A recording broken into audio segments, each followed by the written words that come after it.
I'm Tony, and today we are going to be looking into some scientific concepts the fun way. Oh, and this is my friend Goran. He's a cook and knows how to make some serious good tasting food. Now the other day, Goran was making some of his yummy salad dressing.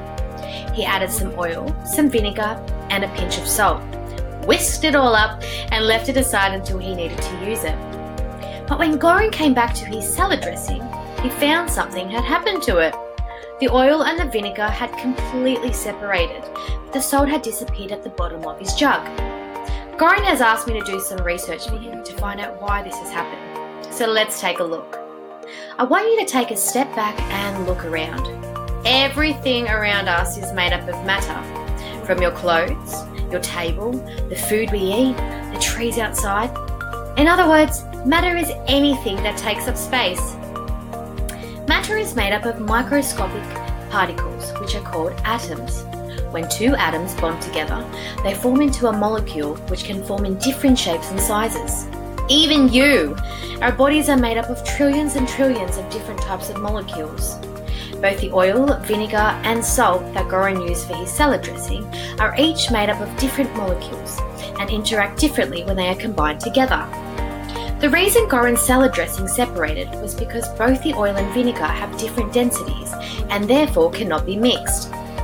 This is because the oil and vinegar particles are unable to stick together. We call this immiscible. The vinegar is heavier than oil, so it sinks down. You can temporarily force them to mix by stirring them with a fork, but after a little while, you'll see that they separate back again. Oil has less density, which is why it rises above the vinegar as it's lighter in weight. Salt, on the other hand, is denser than both the oil and vinegar and sinks straight to the bottom. As the salt passes through the oil and vinegar, the salt drags some of the oil as it sinks. The salt slowly dissolves into the vinegar and releases the oil, which rises back to the top. Because each of these substances, the oil, vinegar and salt, are not the same, observable changes happened, which is what Goran found. So, is it a physical change or a chemical change? And how do we know? Simply, if the substances that have been mixed retain their own properties or form, we call this a physical change. If the substances change and form something new, then we call this a chemical change. Look at Goran's salad dressing. Because both the oil and vinegar separated and did not mix together, this is a physical change. So is it irreversible or irreversible change? An irreversible change is when something cannot be changed back again. For example, you cannot change a cake once it's been cooked. Irreversible changes are permanent and cannot be undone. In an irreversible change, new materials are always formed and can be done by heating, mixing and burning materials. A reversible change is a change that can be undone or reversed.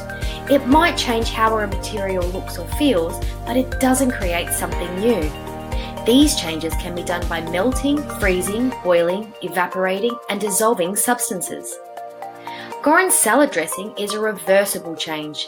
The oil and the vinegar naturally separate as the oil sits above the vinegar because of its density. And what about the salt? Well, as mentioned, dissolving is one example of a reversible change. When the salt is mixed with the vinegar, it disappears because it dissolves in the vinegar to make the dressing saltier.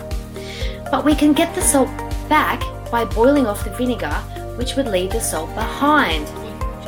Well, that's all we have time for today. I hope you've learnt something to put in your little book of science knowledge.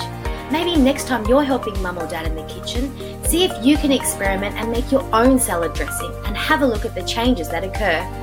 Until next time, bye Mastermind Scientists.